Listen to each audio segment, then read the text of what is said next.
తెలంగాణ రాష్ట్ర వ్యాప్తంగా మున్సిపల్ ఎన్నికల రణరంగం మొదలైంది. 116 మున్సిపాలిటీలు 7 కార్పొరేషన్ల పరిధిలో ఉదయం 7 గంటలకే పోలింగ్ ప్రక్రియ ప్రారంభమైంది. ప్రధాన పార్టీలైన బీఆర్ఎస్, కాంగ్రెస్, బీజేపీ ప్రతిష్టాత్మకంగా తలపడుతున్నాయి.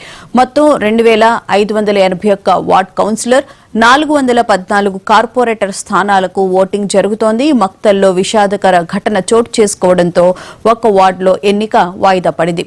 సుమారు 50,000 మంది సిబ్బంది పర్యవేక్షణలో భారీ భద్రత నడుమ ఓటర్లు తమ ఓటు హక్కును వినియోగించుకుంటున్నారు. సమస్యాత్మక ప్రాంతాల్లో వెబ్ కాస్టింగ్ ద్వారా అధికారులు నిరంతరం నిఘా ఉంచారు.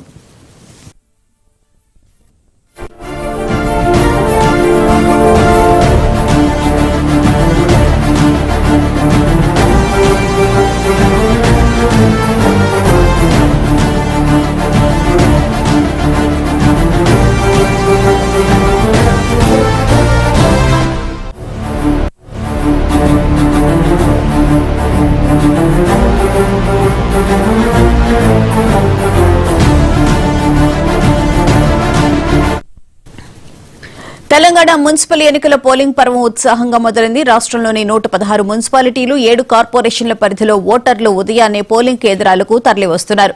సరిగ్గా ఉదయం 7 గంటలకు ఓటింగ్ ప్రక్రియను అధికారులు ప్రారంభించారు. ఈ ఎన్నికలు ప్రధాన పార్టీలకు జీవన్మరణ సమస్యగా మారాయి.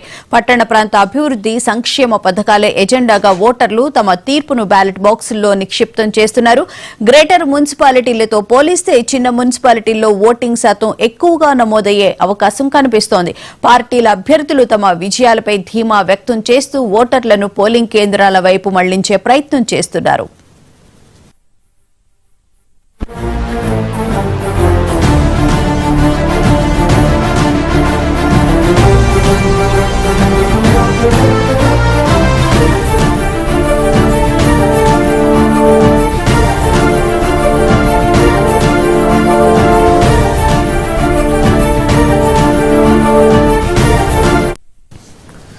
మహబూబ్ నగర్ జిల్లా మక్తల్ మున్సిపాలిటీలో విషాదం చోటు చేసుకుంది. ఒక వార్డులో బీజేపీ అభ్యర్థి ఆత్మహత్యకు పాల్పడడంతో ఆ ఒక్క వార్డులో పోలింగ్ ను ఎన్నికల అధికారులు వాయిదా వేశారు. ఈ ఘటనతో స్థానికంగా ఉద్రిక్తత నెలకొనగా పోలీసులు అదనపు బలగాలను రంగంలోకి దించారు. అభ్యర్థి మరణానికి గల కారణాలపై విచారణ జరుపుతున్నారు. మిగిలిన 2581 వార్డుల్లో యథావిధిగా పోలింగ్ సాగుతోంది. ఈ వార్డుకు సంబంధించి తదుపరి ఎన్నికల తేదీని రాష్ట్ర ఎన్నికల సంఘం త్వరలోనే ప్రకటించనుంది. రాజకీయ ఒత్తిళ్ల కారణంగానే ఈ అఘాయిత్యం జరిగిందని ప్రతిపక్షాలు ఆరోపిస్తూ ఉండడంతో పట్టణంలో రాజకీయ వేడి పెరిగింది.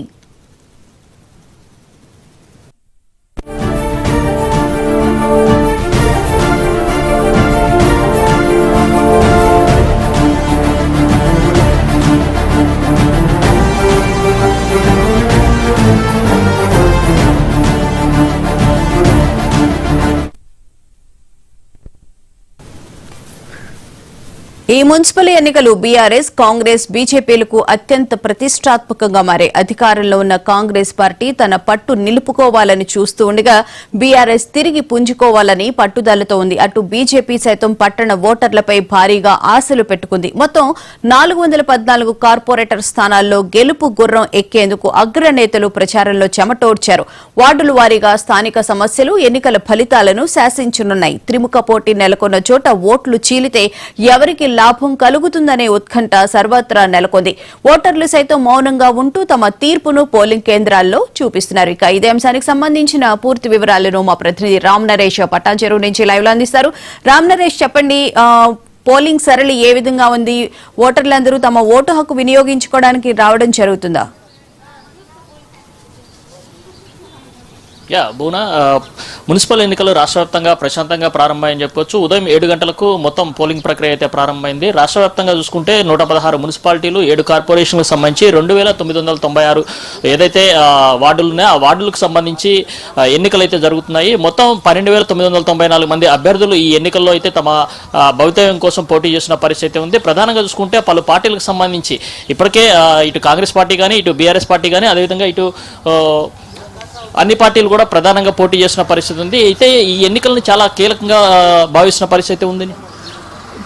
కీలకంగా మారిన పరిస్థితి ఉందని చెప్పుకోవచ్చు. ప్రస్తుతానికైతే ఈ ఎన్నికల సరళి చాలా ప్రశాంతంగా కొనసాగుతుంది. ఉదయం 7 గంటలకు ఓటర్లంతా కూడా వచ్చి తమ ఓటు హక్కు అయితే వినియోగించుకుంటున్న పరిస్థితి. మనం ప్రస్తుతం పటాన్ చెరువులోని పోలింగ్ కేంద్రం దగ్గర ఉన్న ఈ పోలింగ్ కేంద్రం దగ్గర ఉదయం నుంచి కూడా పెద్ద సంఖ్యలో వచ్చి ఓటు వేసేందుకు ప్రజలు వస్తున్న పరిస్థితి ఉందని చెప్పుకోవచ్చు. ప్రధానంగా చూసుకుంటే ఈ 116 మున్సిపాలిటీల్లో సంగారెడ్డికి సంబంధించి 11 మున్సిపాలిటీలు ఉన్నాయి. ఈ 11 మున్సిపాలిటీల్లో కూడా దాదాపు 256 వార్డులు ఉన్నాయి. 541 మంది అయితే పోటీ చేస్తున్నారు. ఇక్కడ ఎన్నికలను చాలా ప్రతిష్టాత్మకంగా భావిస్తున్న పరిస్థితి ఉంది. ఎందుకంటే పటాన్ చెరువు సంబంధించేసి ఇక్కడ చాలా రాష్ట్ర వ్యాప్తంగా ఒక రకంగా ఉంటే ఇక్కడ పటాన్ చెరువులో మాత్రం ఒక రకంగా ఉందని చెప్పుకోవచ్చు. ఎందుకంటే గూడెం మహిపాల్ రెడ్డి, అదేవిధంగా నీలం మధు, ఇట్లా వీళ్ళంతా కూడా పార్టీకి సంబంధించిన అగ్రనేతలంతా కూడా పోటీ చేస్తున్న పరిస్థితి, అంటే అగ్రనేతలంతా కూడా ఇక్కడ ప్రచార కార్యక్రమంలో పాల్గొంటున్న పరిస్థితి ఉంది. ఈ నేపథ్యంలోనే ఇక్కడ ఎన్నికలు చాలా కీలకంగా ఉన్నాయి. ఎందుకంటే ఇటు బీఆర్ఎస్ పార్టీ, అదేవిధంగా కాంగ్రెస్ పార్టీ రెండు కూడా పోటాపోటీగా ప్రచారం సాగిస్తున్న పరిస్థితి ఉందని చెప్పుకోవచ్చు. నువ్వా నేనా అన్నట్టుగా ఇక్కడ ఈ ప్రాంతంలో, అంటే పటాన్ చెరువు ప్రాంతంలో అయితే ఎన్నికలు జరుగుతున్న పరిస్థితి ఉందని చెప్పుకోవచ్చు. ఎందుకంటే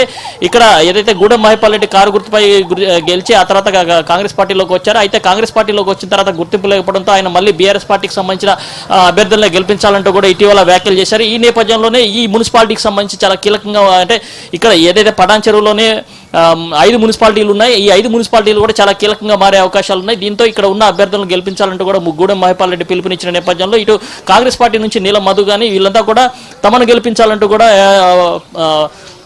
ప్రచారం చేస్తున్న పరిస్థితి ఉంది. ఈ నేపథ్యంలో ఇక్కడ ఎన్నికలు చాలా కీలకంగా మారాయి. అందుకే ఇక్కడ కొన్ని సమస్యాత్మక పోలింగ్ కేంద్రాలను కూడా అధికారులు గుర్తించడం జరిగింది. అందుకోసం చెప్పి ఇక్కడ అదనపు బలగాలను కూడా మోహరించారు. పొద్దున మనం ఇస్నాపూర్ ఇంద్రేషన్ దగ్గర పోలింగ్ కేంద్రం దగ్గర విజువల్స్ లో చూసుకుంటే అక్కడ భారీగా బందోబస్తు కూడా ఏర్పాటు చేశారు. ఎందుకంటే ఇక్కడ ఉన్న ఏదైతే ఆ పటాన్ చెరువు పరిధిలో ఉన్న 5 మున్సిపాలిటీలు ఉన్నాయో ఆ మున్సిపాలిటీలకు సంబంధించేసి 4 మున్సిపాలిటీలు మాత్రం చాలా కీలకంగా ఉన్నాయని చెప్పుకోవచ్చు. ఆ 4 మున్సిపాలిటీలకు సంబంధించి పెద్ద ఎత్తున ఇప్పుడు మనం విజువల్స్ లో చూసుకోవచ్చు. అందరూ కూడా ఇటు బీఆర్ఎస్ కానీ అదేవిధంగా కాంగ్రెస్ పార్టీకి సంబంధించిన వాళ్ళంతా కూడా పోటాపోటీగా ప్రచారం నిర్వహిస్తున్న పరిస్థితి ఉంది. మా అభ్యర్థికి ఓటేయండి కూడా ప్రచారం నిర్వహిస్తున్న నేపథ్యంలో ఎలాంటి అవాంఛనీయ సంఘటనలు జరగకుండా ఉండాలన్న ఉద్దేశంతోనే ఇక్కడ పోలీసులు కూడా భారీ బందోబస్తు ఏర్పాటు చేశారు. ఇక్కడ ఏదైతే ప్రచారం, అంటే పోలింగ్ కేంద్రానికి బయట ఏదైతే లైన్ గీస్తారా ఆ లైన్ అవతల ఉన్న వాళ్ళందరూ కూడా ప్రచారం చేస్తున్నారు. మా అభ్యర్థి, అంటే ఇక్కడ కాంగ్రెస్ పార్టీకి ఓటేయాలని చెప్పేసి ఇటు కాంగ్రెస్ వాళ్ళు, అదేవిధంగా ఇటు బీఆర్ఎస్ పార్టీకి ఓటేయాలంటూ కూడా ఇక్కడ వాళ్ళంతా కూడా ప్రచారం నిర్వహిస్తున్నారు. ఈ నేపథ్యంలోనే కొంత ఇక్కడ ఏదైతే ప్రచారం హోరాహోరీగా సాగుతున్న నేపథ్యంలో, అంటే వచ్చే ఓటర్లను తమకు ఓటు వేయాలని చెప్పి కోరే దానికి సంబంధించి ఇక్కడ బయట ప్రచారం జరుగుతుంది. దీనికి సంబంధించి పోటాపోటీగా అటువైపు రోడ్డుకు అటువైపు ఒకళ్ళు ఇటువైపు ఒకళ్ళు నిలబడి ప్రచారం సాగిస్తున్న నేపథ్యంలో పోలీసులు ఇక్కడ ఉన్న వారందరినీ కూడా ఇక్కడ నుంచి వెళ్లాలంటూ కూడా చెప్తున్న పరిస్థితి ఉందని చెప్పుకోవచ్చు. మొత్తంగా చూస్తే ఇక్కడ ఏదైతే పటాన్ చెరువులోని 5 మున్సిపాలిటీల్లో మాత్రం చాలా కీలకంగా ఈ ఎన్నికలు చాలా కీలకంగా మారే అవకాశాలు ఉన్నాయని చెప్పుకోవచ్చు. ఇక్కడ ఏదైతే ఇటు బీఆర్ఎస్ పార్టీ కానీ అదేవిధంగా ఇటు కాంగ్రెస్ పార్టీ కానీ ఇక్కడ చాలా ప్రతిష్టాత్మకంగా తీసుకున్న పరిస్థితి ఉంది. కాబట్టి ఇక్కడ ఎన్నికలు చాలా కీలకంగా మారే ఉన్నాయి. రాష్ట్ర వ్యాప్తంగా చూసుకుంటే మొత్తం మున్సిపాలిటీలకు సంబంధించేసి ఇటు కాంగ్రెస్ పార్టీ ఎక్కువ స్థానాలను గెలుచుకోవాలని చెప్పేసి భావిస్తున్న పరిస్థితి ఉంది. అదేవిధంగా ఇటు బీఆర్ఎస్ పార్టీ కూడా ఎక్కువ స్థానాలను గెలుచుకొని తమ సత్తా చాటాలని చెప్పి ప్రయత్నిస్తుంది. అదేవిధంగా బీజేపీ పార్టీకి సంబంధించి కూడా ఏదైతే పట్టణ ప్రాంతాల్లో తమకు యువత కానీ అదేవిధంగా ప్రజల్లో తమకు పార్టీ పట్ల ఆదరణ ఉంది కాబట్టి మున్సిపాలిటీలను కైవసం చేసుకోవాలని చెప్పేసి కూడా బీజేపీ ప్రయత్నిస్తున్నది. ఈ నేపథ్యంలోనే ఎన్నికలన్నీ కూడా చాలా కీలకంగా మారే అవకాశాలు ఉన్నాయి. ఎందుకంటే ఈ ఎన్నికల్లో సత్తా చాటితేనే నెక్స్ట్ రాబోయే అసెంబ్లీ స్థానాల్లో కూడా ప్రభావం ఉంటుందని చెప్పేసి పార్టీలు భావిస్తున్నాయి. ఎందుకంటే ఇక్కడ మున్సిపాలిటీలు ఏదైతే ఉన్నాయో, అంటే మొన్న పంచాయతీ ఎన్నికలు జరిగాయి. ఆ పంచాయతీ ఎన్నికల్లో అధికార పార్టీ ఎక్కువ స్థానాలు గెలుచుకుంది. అదేవిధంగా బీఆర్ఎస్ పార్టీ 4000కు పైగా పంచాయతీలు గెలుచుకున్న నేపథ్యంలో ఇప్పుడు ఈ మున్సిపాలిటీలు ఏవైతేనో మున్సిపాలిటీలను గెలుచుకోవడం ద్వారా ప్రజలు తమ వైపే ఉన్నారని చెప్పేసి అధికార పార్టీ చెప్పాలని భావిస్తుంది. అదేవిధంగా బీఆర్ఎస్ కూడా తమ ఉనికిని చాటుకొని ఇప్పుడు ఏదైతే మున్సిపల్ ఎన్నికల్లో ప్రజా వ్యతిరేక ఓటు తమకు అనుకూలంగా మారుతుందని చెప్పేసి వాళ్ళు భావిస్తున్న పరిస్థితి. బీజేపీ కూడా ఇప్పుడు మున్సిపాలిటీ మొన్న పంచాయతీ ఎన్నికల్లో సత్తా చాటలేకపోయారు కాబట్టి ఇప్పుడు పట్టణాల్లో జరుగుతున్న ఎన్నికలు కాబట్టి ఈ ఎన్నికల్లో బీజేపీ పార్టీ కూడా తమ ఉనికిని చాటుకోవాలని చెప్పేసి ప్రయత్నం చేస్తున్నారు. అగ్ర నేతలంతా కూడా ఇటు కాంగ్రెస్ పార్టీ నుంచి సీఎం అదేవిధంగా ఇటు రామ్నరేష్, మీరు ఇందాక చెప్పినట్లు గూడెం మహిపాల్ రెడ్డి ఏదైతే వ్యాఖ్యలు చేశారో ఆ వ్యాఖ్యల వల్ల కాంగ్రెస్ పార్టీకి ఏమైనా నష్టం జరిగే అవకాశం ఉండొచ్చారా? అంటే పోలింగ్ పర్సెంట్ ఏమైనా తగ్గే ఛాన్స్ ఉండొచ్చు అంటారా? ఇక్కడ అంటే ఈ పటాన్ చెరువు ప్రాంతంలో ఇప్పుడు చాలా కీలకంగా అంటే కీలక పరిణామాలు అయితే చోటు చేసుకున్నాయని చెప్పుకోవచ్చు. ఎందుకంటే గూడెం మహిపాల్ రెడ్డి కాంగ్రెస్ పార్టీలో పోయిన తర్వాత అక్కడ పాత కొత్త నేతల మధ్య ఉన్న విభేదాలు ఏదైతే ఉన్నాయో దానివల్ల ఆయన మళ్ళీ బీఆర్ఎస్ పార్టీలోకి వెళ్ళాలని చెప్పేసి పార్టీకి సంబంధించిన నేతలందరితో కూడా చెప్పడం జరిగింది. ఈ నేపథ్యంలోనే ఒక సమావేశం కూడా ఏర్పాటు చేసి బీఆర్ఎస్ పార్టీ నుంచి పోటీ చేసే అభ్యర్థులు ఎవరైతే ఉన్నారో వాళ్ళని గెలిపించాలంటూ కూడా కోరడం జరిగింది. 5 మున్సిపాలిటీలు ఏవైతే ఉన్నాయో అంటే పటాన్ చెరువు పరిధిలోనే 5 మున్సిపాలిటీలు ఏవైతే 5 మున్సిపాలిటీల్లో కూడా బీఆర్ఎస్ అభ్యర్థులను గెలిపించేసి తాను మళ్ళీ బీఆర్ఎస్ పార్టీలో చేరేందుకు ఒక రంగం అయితే ఆయన సిద్ధం చేసుకున్నారు. ఆయన చేసిన వ్యాఖ్యలు ఏదైతే ఉన్నాయో అవి కాంగ్రెస్ పార్టీకి కొంత ఇబ్బందికరంగా ఉన్న పరిస్థితి ఉంది. అయితే ఇక్కడ కాంగ్రెస్ పార్టీకి సంబంధించిన నేతలు కూడా ఇప్పుడు మహిపాల్ రెడ్డి చేసిన వ్యాఖ్యలు ఏవైతే ఉన్నాయో ఆ వ్యాఖ్యలకి ధీటుగానే ఇక్కడ జరుగుతున్న ఎన్నికల్లో తమ సత్తా చాటాలని చెప్పేసి ఇటు నీలం మధు కానీ మిగతా నేతలంతా కూడా చాలా పట్టుదలగా ఈ ఎన్నికలను తీసుకుంటున్న పరిస్థితి. మనం ప్రస్తుతం ఇక్కడ జరుగుతున్న ప్రచారంలో ఇక్కడ నీలం మధు కూడా ఉండి ఇక్కడ ప్రచారం చేస్తున్న పరిస్థితి ఉందని చెప్పుకోవచ్చు. ఎందుకంటే ఇక్కడ జరుగుతున్న ఎన్నికలు చాలా కీలకంగా ఉన్నాయి. ఇటు మహిపాల్ రెడ్డికి అదేవిధంగా ఇటు నీలం మధుకు చాలా కీలకంగా మారాయి. అందుకోసమే ఇద్దరు కూడా పోటాపోటీగా ప్రచారం నిర్వహిస్తున్న పరిస్థితి ఉంది. ఇక్కడ వచ్చే ఓటర్లు ఎవరైతే ఉన్నారంటే ఈ మున్సిపాలిటీ పరిధిలో మనం ప్రస్తుతం ఎక్కడైతే ఉన్నామో ఆ మున్సిపాలిటీ పరిధిలో ఉన్న ఓటర్లు తమ వైపు ఓటు వేయాలంటూ కూడా ఇక్కడ పోటాపోటీ ప్రచారాలు అయితే సాగిస్తున్న పరిస్థితి ఉంది. కాబట్టి ఎలాంటి అవాంఛనీయ సంఘటనలు జరగకుండా పోలీసులు అయితే భారీ బందోబస్తు ఏర్పాటు చేశారు.